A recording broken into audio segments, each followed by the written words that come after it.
देखिए, सरगना जो भी है, जैसा कि माननीय मुख्यमंत्री जी ने कहा, लेकिन जनता से ऊपर कोई नहीं है। जनता ने उसे मंत्री बनाया, जनता ने उसे विधायक बनाया और यही जनता जो है उनको पैक करके वापस भेजी। ना दोस्त ना दुश्मन है। ये लड़ाई सत्य और झूठ की लड़ाई है और जनता धर्मशाला की न्याय करेगी और जीत हमेशा सत्य की होती है और सत्य की ही जीत है।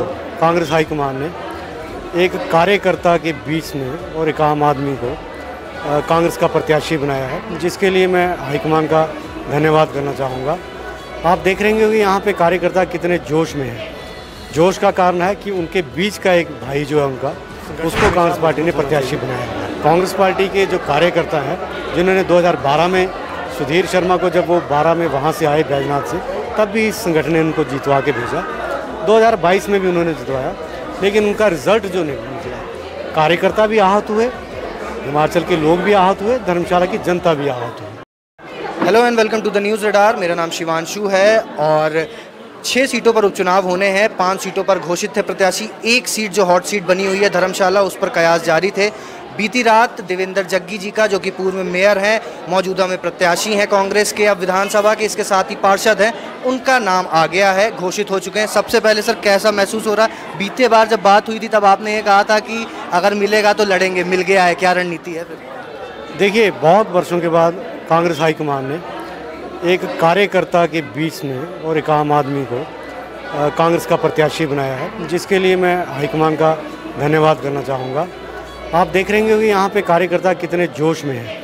जोश का कारण है कि उनके बीच का एक भाई जो है उनका, उसको कांग्रेस पार्टी ने प्रत्याशी बनाया हुआ है। और धर्मशाला का माहौल, क्योंकि धर्मशाला में बाई इलेक्शन किस व्यक्ति के कारण हो रहा है, इलेक्शन तो 5 साल के बाद होने थे, 14 महीने के बाद इलेक्शन हो रहा है, तो जिस व्यक्ति के कारण इलेक्शन हो रहा है, उस व्यक्ति को धर्मशाला की जनता जो है सबक सिखाने के लिए तैयार बैठी हुई है। और क्योंकि संगठन हमेशा मजबूत होना चाहिए। कांग्रेस पार्टी के जो कार्यकर्ता हैं, जिन्होंने 2012 में सुधीर शर्मा को, जब वो 12 में वहाँ से आए बैजनाथ से, तब भी इस संगठन ने उनको जितवा के भेजा। 2022 में भी उन्होंने जितवाया, लेकिन उनका रिजल्ट जो नहीं निकला। कार्यकर्ता भी आहत हुए, हिमाचल के लोग भी आहत हुए, धर्मशाला की जनता भी आहत हुई। तो मुझे लगता है ये जो धर्मशाला का इलेक्शन होने जा रहा है, ये धर्मशाला वर्सेस वो व्यक्ति होगा जिस व्यक्ति ने धर्मशाला के लोगों को विश्वासघात किया, जलील किया, धोखा दिया। उस व्यक्ति के अगेंस्ट धर्मशाला की जनता वोट कास्ट करने जा रही है। सर, एक और चीज़ जानना चाहूँगा। धर्मशाला हॉट सीट है एकदम, और यहाँ पे मुख्यमंत्री स्वयं कह चुके हैं कि यहाँ के जो भाजपा प्रत्याशी हैं वो हर चीज़ के सरगना रहे हैं। जो भी चीज़ आई, उपचुनाव थोपे गए हैं, फाइनेंशियल क्राइसिस के बीच, तो सरगना से निपटने के लिए क्या करेंगे? क्योंकि सरगना को तो बहुत एक्सपीरियंस है। आप इन कंपैरिजन टू इस पॉलिटिकल कैरियर में थोड़ा आप बैकवर्ड भी आते, तो कैसे अपराइज करेंगे और संगठन का कैसे यूज़ करेंगे इसमें? देखिए, सरगना जो भी है, जैसा कि माननीय मुख्यमंत्री जी ने कहा, लेकिन जनता से ऊपर कोई नहीं है। जनता ने उसे मंत्री बनाया, जनता ने उसे विधायक बनाया और यही जनता जो है उनको पैक करके वापस भेजेगी। सर, लेकिन कहीं ना कहीं ये नहीं लगता कि काफ़ी लोग यहाँ नहीं दिख रहे हैं? गद्दी समुदाय से संबंध रखने वाले विजय करण जी यहाँ नहीं हैं, राकेश चौधरी जी भी आप लोग के साथ थे मुख्यमंत्री दौरे में, मगर वो भी अब नहीं हैं। तो क्या लगता है, मतलब क्या अब थोड़ा टूटने लगा? मुझे लगता कि थोड़े लेट पहुँचे।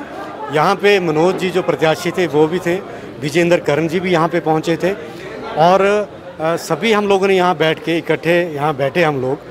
और अभी विजय करण जी, अभी मनोज जी भी यहीं पे हैं, सभी इकट्ठे होकर दाड़ी ग्राउंड में, जोरावर ग्राउंड पे पहुंचने वाले हैं। और क्योंकि राकेश चौधरी जी अभी उन्होंने कांग्रेस ज्वाइन नहीं की थी, वो टिकट के लिए यहाँ वहाँ चले हुए थे, लेकिन सभी समुदाय के लोगों के साथ बात की जाएगी।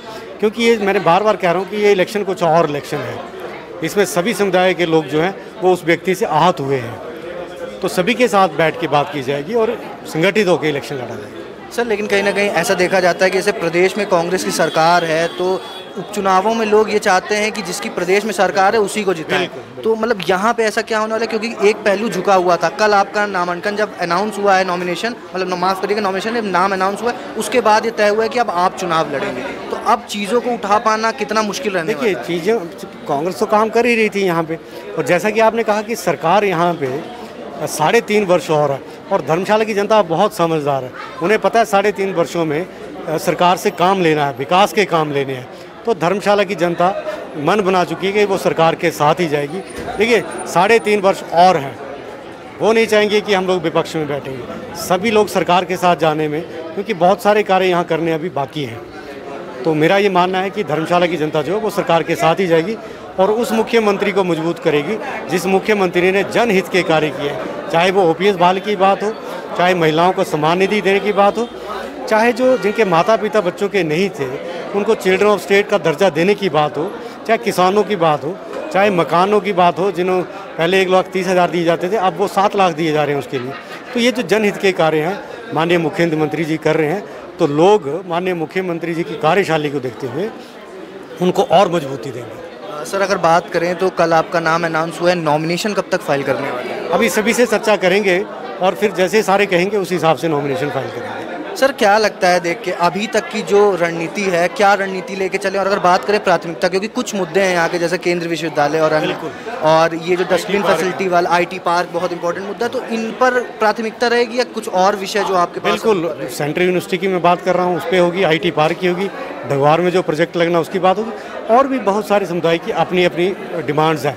ओबीसी के लोग कहते हैं कि हमारा जो सर्टिफिकेट है वो 1 वर्ष के बाद रिन्यू करना पड़ता है, तो उसके डेट बढ़ाने की बात कर रहे हैं। और बाकी समुदाय, गद्दी समुदाय की बात करें तो उसमें कुछ जातियाँ ऐसी हैं जो एसटी का दर्जा चाह रही हैं, उनसे बात चली हुई है। तो सभी के साथ मिलकर सभी के जो इश्यूज़ हैं उन पर बात करके सरकार को बताया जाएगा, उनको हल करने की कोशिश की जाएगी। सर अंतिम सवाल आपसे पूछूंगा और मैं चाहूँगा इस सवाल के बारे में आप जितना स्पष्ट हो पाएँ उतना दर्शकों के लिए अच्छा होगा। पुराने दोस्त से इस बार इलेक्शंस में लड़ाई होगी या नए दुश्मन से? ना दोस्त ना दुश्मन, ये लड़ाई सत्य और झूठ की लड़ाई है और जनता धर्मशाला की न्याय करेगी और जीत हमेशा सत्य की होती है और सत्य की ही जीत होगी। सर बहुत बहुत धन्यवाद। धन्यवाद। Make sure to press like and drop a comment. Please don't forget to subscribe to the News Radar.